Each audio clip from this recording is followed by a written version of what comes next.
Hi, everybody. Welcome back to You're Wrong, I'm Right. This is episode 4. I'm Cameron, and I'm joined by Bodhi and Robbie. This episode, we're going to be discussing Uncut Gems. It's going to be a bit of a different one in the sense of there's no real negative side here. All three of us really love this film, so this one's more of going to be a praise rather than a praise and a shame. So I think we decided Robbie's going to kick it off, then it will be Bodhi, and then me. Alright, so, Uncut Gems. Here's the thing. Everyone always shits on Adam Sandler, and myself included. I went through a high school phase to where anything he did, I went, nope, it's dog shit, I fucking hate it. And I acknowledge, like, certain comedies he does, like Happy Gilmore, Billy Madison, uh, they still hold up relatively well, but I've always been a fan of when Sandler has gone into more dramatic work with stuff like Punch Drunk Love, I adore. Reign Over Me, I adore. I think he's great in Funny People and The Merowitz Diaries. He's given really great performances before, and I think he's always been overlooked for those great performances. And then when this trailer first dropped, I got so excited. There was something about the energy and the visual style that was just pulling me in. And right before I watched Uncut Gems, maybe like a month before, I saw the Safdie brothers film Good Time with Robert Pattinson, and my anticipation level immediately skyrocketed because Good Time was just this adrenaline fueled thrill ride from start to finish. And when I was sitting and watching Uncut Gems, I think the best aspect of it is the Safdie brothers took everything that was great about Good Time, drank a Red Bull, snorted some cocaine, and took it up to 11. Because this movie does not stop. And even when it does stop, it's even more uncomfortable because you're waiting for the next time this movie explodes.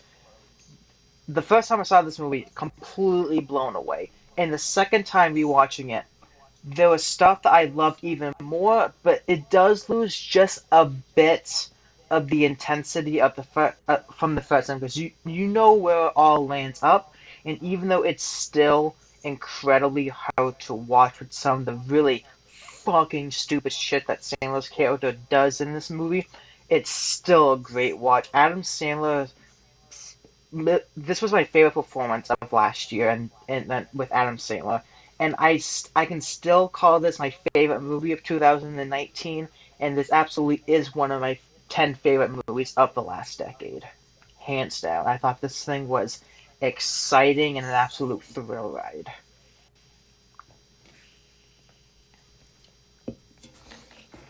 All right, I think that's the cue for me to go on and have my endless praise with this film.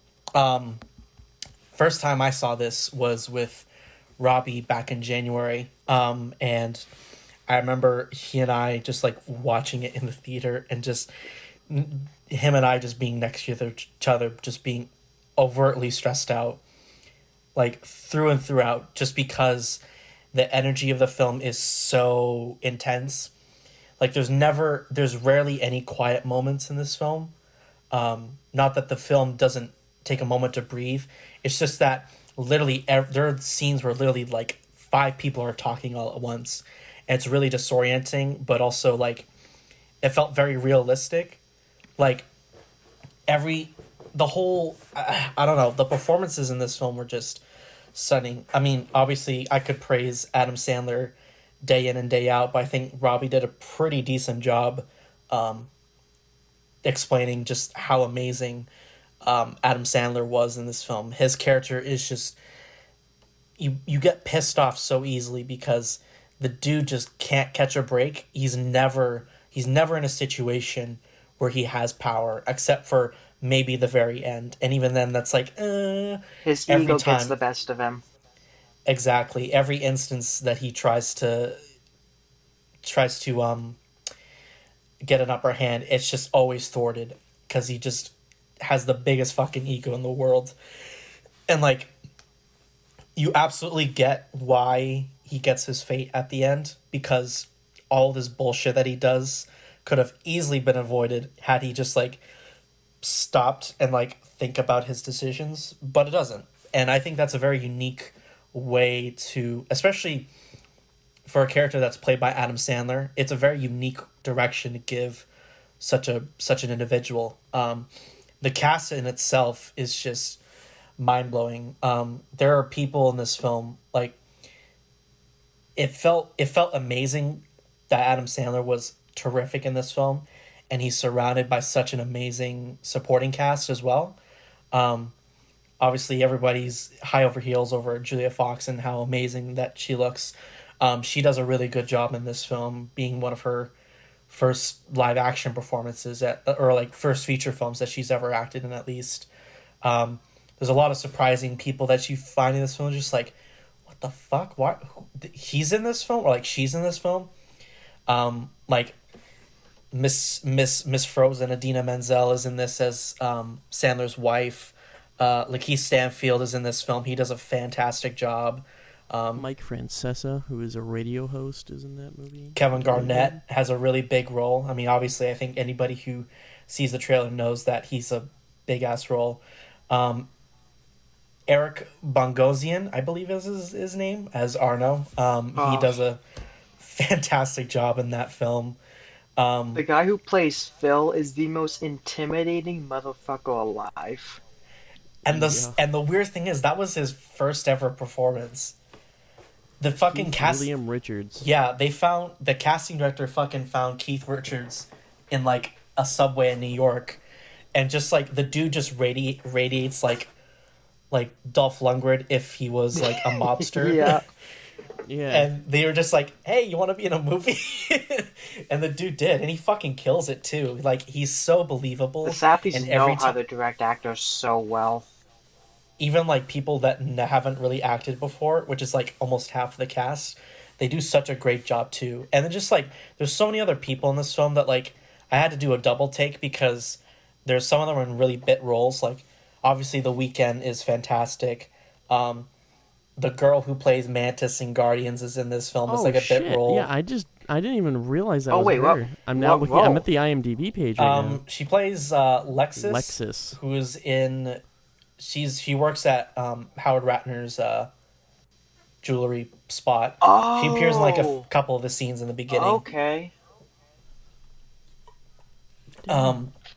Fucking Natasha Lyonne and Tilda Swinton have voice cameos in this Yeah. film. They Which do. I was like, yeah. They appear at the very end talking to Adam Sandler as he's making his bet for the Celtics game. Which is like fucking crazy. Like this cast, like you take a double take at this cast and it's fucking stacked. Like, yeah, I'm scrolling through their IMDb right now. The Jewish father from Independence Day is in this, who plays another Jewish father. This cast is stacked, and they all do such a great job in this film. Obviously, the Safdie brothers do a fantastic job directing, and the writing in this is fucking incredible. There was never a point in this where I was like, I didn't like this, or like, this could have been better. Like, every scene works. Every scene is just added onto one another, and it feels so good to watch. Like, I mean, it's obviously anxiety driven, but like, it feels so good to watch. Obviously, because I study. Fucking Judd Hirsch is in this movie too. Sorry. Yeah, he's the father. Yeah. I was just saying the Jewish dad from Independence Day. Yeah, I don't know why I just completely forgot what his name was. Like, great, that's it. I'm stupid. I love the score from Daniel Lipiton. Super. I have a soft spot for like 80s synths and like just overall like really like Vangelis style scores. So I freaking love that. Obviously, because I studied or have gone into cinematography, I'm going to take a moment to talk about how good Darius Kanji did at lensing this film, because holy shit, it's so unique. Like, the texture that you get from the 35mm that they use, the Cook anamorphics, and I believe they use some Cook zooms too, just looks so gorgeous. And the close-ups, those 85s and 135s, man, fucking make every scene seem very claustrophobic, especially when they're in the van together, like in the middle. Adam Sandler tries to escape Mm-hmm. Phil and his goons, and they just fucking takes him into the to that black van, and they just, oh my god, that scene is so intense.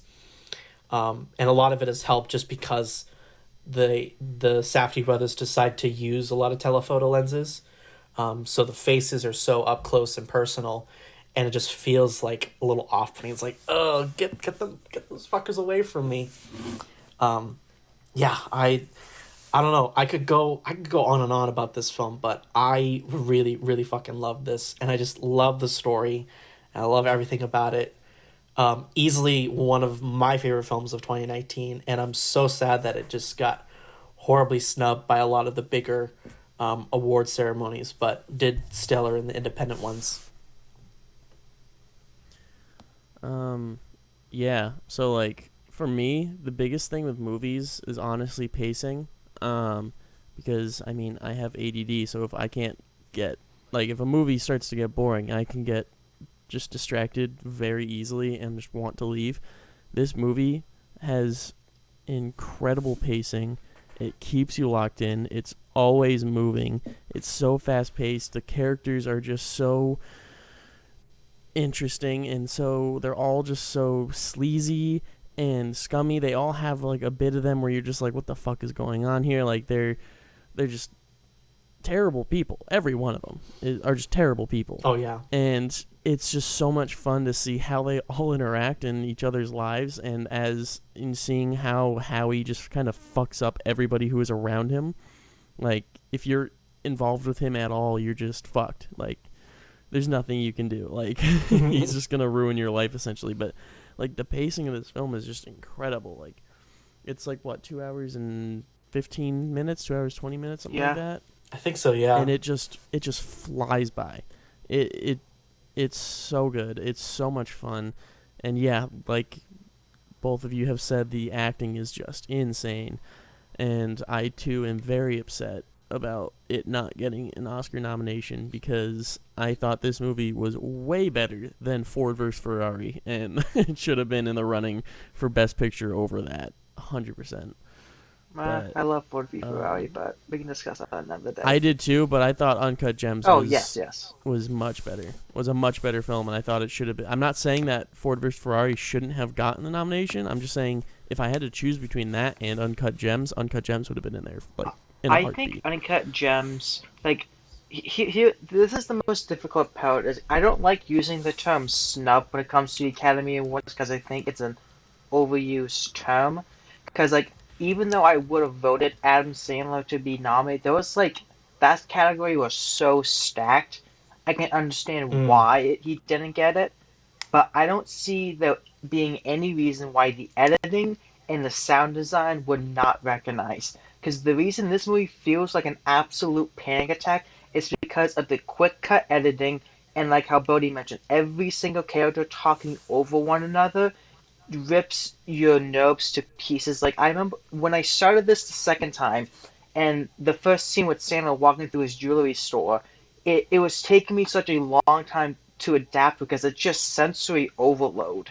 And even like Hmm. scenes further into the movie, like when he makes the he KG and then meet up, they make the final bet. Oh no, and Phil come in and they just start ripping Howie to pieces and like throwing him out the window. That entire scene as well is just like I just feel like I'm forgetting I'm watching a film and just like Yeah. experiencing this incredibly claustrophobic and uncomfortable moment in these characters' lives. And I think the I reason why Sandler, I'll let you go in a moment, Bodhi. The reason why Adam gotcha. Sandler's performance is so great is because I think in large part it was written specifically for him. The Safdie brothers Hmm. wanted Sandler in this film. He wasn't going to be in it at one point. I know Jonah Hill was going to be in. He had to drop out for whatever reason, but I'm so thankful they got Sandler back because he's able to channel that incredibly high manic energy from like Happy Gilmore, and they just give him an interesting character to really sink his teeth into. Because this character, in all sense of the word, is an utter scumbag piece of shit douche that has no redeeming qualities at all. But because Adam Sandler has a natural likability factor to him, we want to root for this guy to succeed, and that is such an that's so hard to do with this type of piece of shit character, and Sandler did such a good job. I think you kind of nailed it. Being like, when you watch it, you don't feel like you're watching a movie. You feel like you're watching like just you feel engaged in these performances so much that you feel like they're actual people, you know? I think it helps because everybody's talking over one another.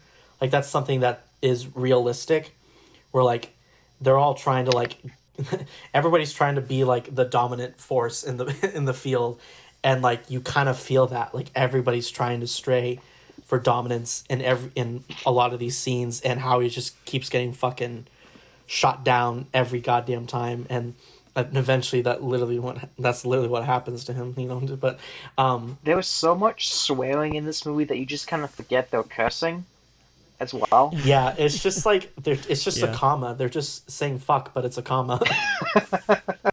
Pretty much, honestly. It's such a good movie. Let me see what other dumb points that I have to mention. Um, One thing I noticed. oh, Martin Scorsese is a fucking executive producer for Yeah, this I film. didn't know that Yeah. until I was watching it and I saw the opening credits. It said Martin Scorsese. I was like, I'm sorry, what? I literally forgot that he was an EP for it. I was like, wait, what the fuck? I had no idea. Like, that baffled me. One thing I think works in Uncut Gems' favor as well is it's really similar to Punch Drunk Love in the sense that Punch Drunk Love was Paul Thomas Anderson's attempt at deconstructing the typical Adam Sandler character. And Uncut Mm, Gems does it as well as putting his character in these really insane situations. Like, for example, after the intense car race sequence, they strip him naked and throw him in the back of a vehicle, and his wife has to come out and grab him.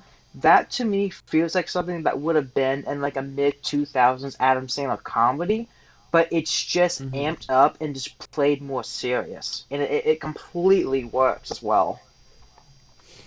yeah, I feel like you could take, if you took like Uncut Gems and you gave that to somebody like one of Happy Madison's like directors, they could totally turn that scene into like a huge joke, perhaps.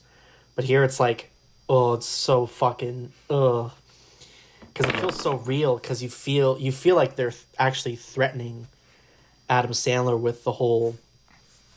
with that whole scene, when they're just like, yo, try to bet with our money. Guess what? Cancel that bet, bitch. Like And Adam Sandler is just like, "Whoa!" like two Yeah. moments that actually made me go is towards the end where Phil like chops his neck. There was just this very brief Oh my sound. It just god. you feel the impact, and then when he gets punched in the nose again, it's just such a quick Mm, motion. You're just like, fuck. I felt that as much as he did. yeah, I I, that was such a gut wrenching scene when he just like up and fucking punched him in the face. Ugh, so good. um, so for me, this was the first time I've seen Adam Sandler in a dramatic role. I haven't seen any of his other movies um, that he's a dramatic role in. So I'm just used to, like The Water Boy, him talking like a mentally disabled person. That's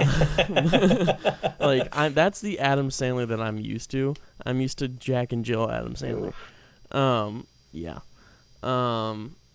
So the first time of me watching this movie, the first like half an hour, I was just kind of like really uncomfortable because I'm watching him perform in a role that he's absolutely nailing, but it's just weird to see it as Adam Sandler. And like for a while, like for the first time I was watching, I was just like, man, this is kind of uncomfortable. Like I'm not used to him like this.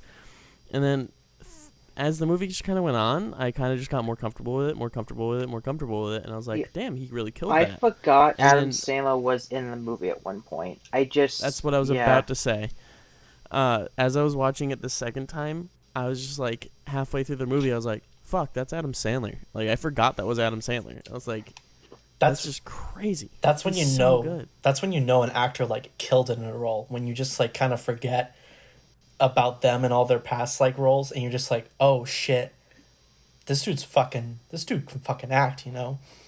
And that was such a great moment of like, yeah, you watch it and you're just like, you're so used to like watching Adam Sandler and all these just like kind of just like not grotesque, but just like this really offensive and just like toilet humor, like comedy with like plots that are just sort of bare bones and really just like whatever. And then you watch him here and it's just like a completely, like you said, he kind of just sounds like a really dumb individual in his own films. And then here it's just like he's just nailing the fucking New York, slightly leaning in the Jewish realm of accents, and it's just slightly. He just does. Oh my god, he just does such a great job in this role, and I'm so glad that his wife convinced him to take the role on because he fucking nailed it. And it's not just the. See, I heard a story. He was on like a late night show talking about how this role came up to him. That it was his manager or whatever was apparently got the script from the Safdie brothers and turned them down and didn't even give it to Sandler. Mm-hmm. And then later on, Sandler found out about it and read the script and was like, "What the fuck? This is amazing. Why'd you keep it from me?" And his manager was like, "It's nobody's. You don't need to do it." I might be butchering that story, but that's essentially what I remember what hearing him happened. say. Yeah. Well, I mean, that's the difficult part. Is like when you have someone like the Safdies and you're a no name going to Adam fucking Sandler, of course you're gonna get turned down. Yeah. The weird thing is that I was reading up, and apparently like after they made Good Times, they were getting offers from like studio. They got an offer from Marvel. Marvel Studios just like, hey, come make a movie for us. And they turn it down despite liking the film that they offered because they're like, no, we wanted to make Uncut Gems.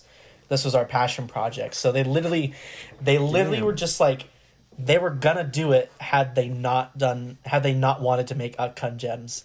And I'm so glad that they did decide to do Uncut Gems because holy fuck, it's so good. I couldn't see those style. I want to know what Marvel movie though.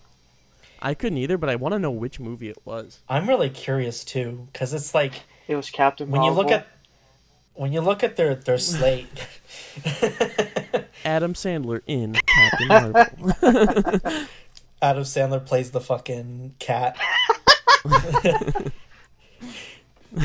You kind of, I mean, like when you look at the Phase 4 movies, like it's kind of hard to imagine which ones they could have done. Like, I don't know. I can't really see any of those films. I couldn't either. I don't know. Point is, they made Uncut Gems instead, and Uncut Gems was really fucking good, and one of the best films of 2019, hands down. Well, I think absolutely. The Safdie brothers also did. They basically created their own genre to where bottled chaos is just what the Safdies do. Because neither of you have seen Good Time, right? Not yet, no. No, that's what Good Time is. It's just bottled up chaos. Good Time slows down more than Uncut Gems does, and when it does in that movie, it doesn't work as well. While in this movie, the slowed down moments are just so great in the character building. And you mentioned something with the music, Bodhi. The really uncomfortable scene is that the music tends to play into the next scene when nothing's big is happening. So it creates this sense of tension of something's going to blow up. Something is going to blow up. Yeah. It's super, super tense. Also, I just really like synth music. Also, Dude, I have one nitpick thing to say, and it bothered me the first time I saw it, and it bothered me the second time I saw it. Let's hear it. So after he gets stripped down and gets put in the vehicle, he has his phone on him. How does he have his phone on him if they stripped all of his clothing off? Did he just have it in his hands? It was not shown in his hands. I feel like they. Interesting. I feel like they did though. I'm trying to think. Yeah, but here's the thing: that was one thing that. Why wouldn't they take the phone from him then? I was about to say I don't know why they didn't take his phone away, because they're just like, they strip off of all of his clothes and shit, and like you would think that they would just like give him another fuck you and just be like, all right, we're getting your phone, because like when he gets his phone, when they take away his phone, he loses all of his contacts, so that would make his journey way harder, because now he's just like, shit, now I gotta fucking call Kevin Garnett and fucking Keith's character, I can't remember his name, and all these other people, and it's like shit. So I don't know. They probably didn't, because it would have made the plot would have made his journey way harder. Yeah. But I don't know. And then the other thing is the whole apartment scene with him meeting up with, oh, what's her name? What's her name in the story? Julia. Okay. Julie. Like, that scene is solely to basically exist to show us how attractive she is. It doesn't overall add much to the movie in terms of its story. Like, it's there to show, they have a relationship together, but that was also previously established in one of the first scenes in the movie. So I feel like they could have cut that moment out and it wouldn't have changed a whole lot. But even then, it doesn't feel like wasted space. It just feels more like, oh, this is a good little character moment. Because you do completely buy Howie and Julie's relationship in the movie. Like, the moment she comes back to him when he has his nose broken, she shows that she has this tattoo on her ass of his name, and he starts screaming, why did you do this? Like, it's hysterical, but also heartfelt at the same time. Yeah, so I just rewatched the scene where he gets thrown into the trunk. He absolutely does not have his phone on him when they throw him in there. All right. So I don't know why he just randomly has his phone. That's a really good point. I didn't notice that. That's something I noticed the first time I saw it, but because it's so in the moment the first time, I was like, oh, maybe he did have his phone on him, but... Yeah, no, he doesn't have anything in his hands, because like they even show up close, like they show close up of him like grabbing them and like grabbing their arms to like get him off of his underwear, because they try to rip his underwear. They do rip his underwear off, but you see both of his hands like pulling their hands away. So it's like, where's his phone? Oh, wait, this movie's a 1 out of 10 now. Fucking script It's shit. supervisor. Fire the script. Katie, why'd you gotta be that way? Right. I honestly, like, I'm trying to think of things that I just didn't like about it, and I'm really having trouble. Like, I guess another nitpick thing I could say is the movie didn't have the... Like, the first time I saw this movie, my hands were literally sweating in the movie theater during that final bet they were doing. Also, this movie makes basketball intense, and I never thought you could do that. Big facts. But I know you hate basketball way more than all of us do. I do. But it didn't have the same intensity. It was just more like stomach churning, like, fuck, why did you have to do this? Because, like I said, this is a perfect example of just a dude on a downward spiral. A perfect domino effect of one thing going on after the next. The most stress... I think the dumbest thing he did in the movie, other than the ending, is when he's putting up the opal for the auction, and he's sitting in the room with the other guy. It's like, god damn, you completely fucked this up, dude. You completely fucked this up. You overestimated everything.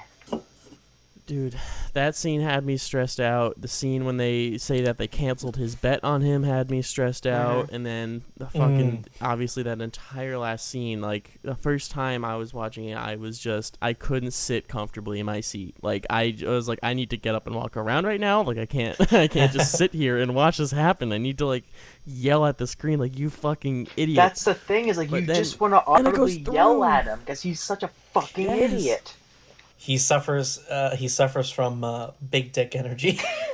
Yeah, right? Like, he's so given overconfident that, like, he forgets that he just forgets that he's not very good.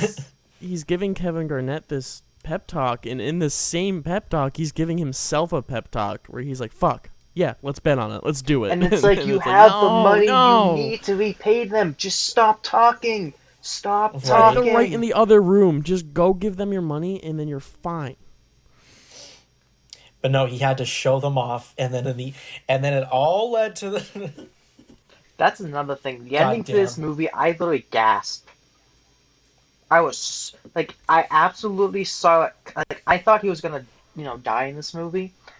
But the moment he wins the bet, there was a moment I'm like, holy shit, he did it. And then when he shot, it's just like, holy. I remember in the theater sitting like, fuck. I know, I was super Mm-hmm. surprised too.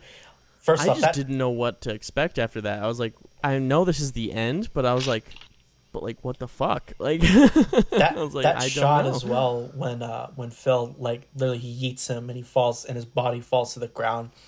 The Yeah. way the camera pans up away from it and Yeah. sees the reflection of his body landing, oh, that shot is so good.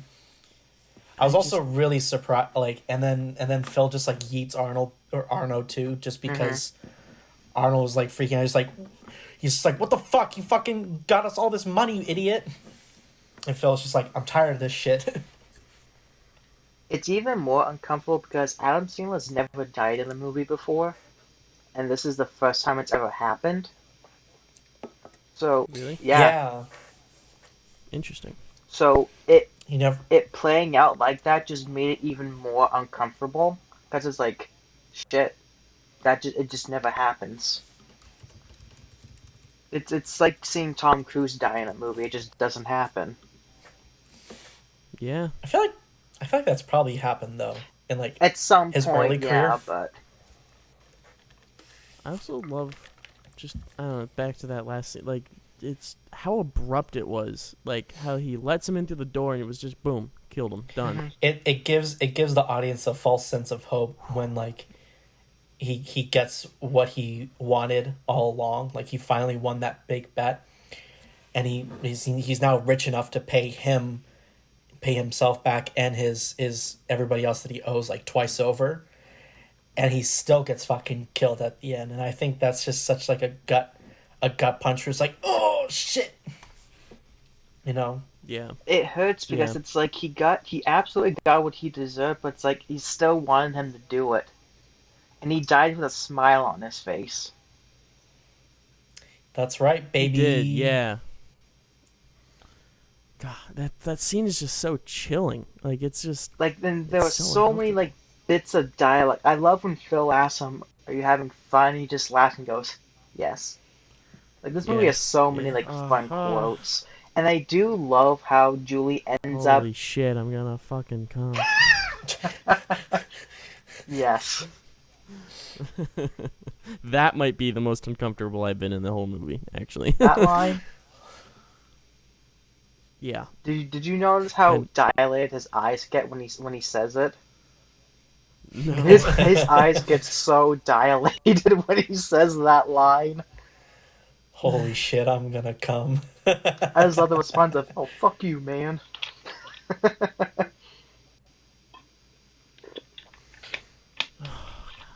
This movie is just, it's just such a fun movie. See, I can't say Like, it's fun. I literally just watched it and I want to watch it again. Like, See, for me, this movie just feels so dirty and so uncomfortable that I can't see myself wanting to revisit it that much because it just makes me personally feel so uncomfortable with the sensory overload and how gritty the cinematography is and how awful all of the characters are. It's not a comfortable movie going experience, but it is a great one. well, Mm, to me it's like a roller coaster Yes. where it's just like it gets me to fucking lock in and I'm just like, all right, I'm here for a ride, and then when it's done I'm just like, shit, let's do it again. Like, oh, it's so good. Also, Good Time is on Netflix. Yep. It If you kind didn't of know bounces off back and forth between Amazon and Netflix. If it's not on Netflix, it's on Amazon. If it's on Amazon, it's on Netflix, pretty much. that. Gotcha. Do we want to do all final right, thoughts, or I think so. Yeah. Wow, already to final thoughts. All right. I mean, is there anything else we really Um, want to talk about, or I don't really think so. Like I covered most of the bases that I yeah. wanted to talk about because there's a lot of really good things about this film. Holy shit. very little negative to say? Right. Yeah, I don't I don't think I have anything left either. It's just great movie. I guess I'll start off with the final thoughts then. Yeah, this movie was incredible. It was, as I just said, like a roller coaster. You're locked in the whole time. Every character seems to have their, like every character has a point. They all like fit together. They all come to this conclusion. They all come to this just crazy conclusion, and you see each and every person. You can see how he has impacted all their lives, and I just think I just love the characters in this movie, and the pacing is just on point. I am blown away by the acting. Like, Kevin Garnett was an incredible actor for somebody who's never acted before, and Right. it's just it was just an amazing experience to watch this film. And it's one of those movies where I wish I could watch it for the first time again. I wish I could go into it with a blank slate again. And I've only ever really felt that about like a few movies, like maybe 2 or 3 movies. But I'd have to give this movie like, I mean, you can't give a movie a perfect score. It's just because then it's like there's nothing better than that. So I'm gonna say it's a solid 9.5. 9.5. It is incredible. Yeah, I think I share the same sentiment where like this is easily like a fucking 9.5 out of me. Like, this film is really, really good. Everybody should watch it at least 5 times, spread out periodically through your life. Because once you watch it the first time, you'll be so fucking anxious for the rest of the day and probably the rest of the week that you'll, every time you think about Uncut Gems, you'll go, oh yeah, that's a really good movie. I'm so... Because you just get so, like... You get so anxiety-ridden when you think about the film, and you really have to, like, pace it. You kind of have to, like, watch it, forget about it, and then come back, watch it, and then... But, like, all the moments in this film are so memorable. Like, I remember everything about the final act. I remember everything about Adam Sandler beating up the Weeknd. I remember Kevin Garnett. I remember all these characters because they're so memorable. And I don't think this film will ever escape my mind. So, for me, it's a solid 9.5.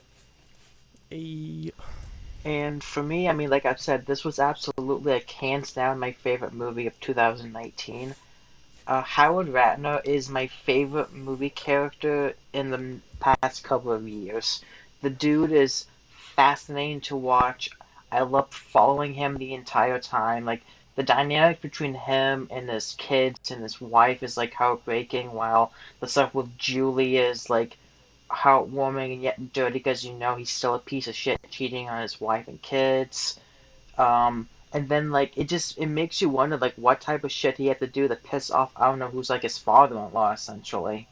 It's just, like, the implications of how did we get to this point. Like, everything about this movie works so much. And if I had to give this, if it was up to me, this movie probably would have received 6 Oscar nods. I would have been, like, sound editing, sound mixing, the film editing, cinematography, directors, and then lead actor for Adam Sandler. Like, those for me are a must, and I'd probably throw in screenplay as well. So I'll say 7. 7 for Uncut Gems. So I'll probably give this movie, I'm going 9.4. I guess I'll be the one prick. That one dickhead. Yeah. I know we just did our final thoughts, but I just realized that we never really appreciated Lakeith Stanfield for his role as fucking Damani.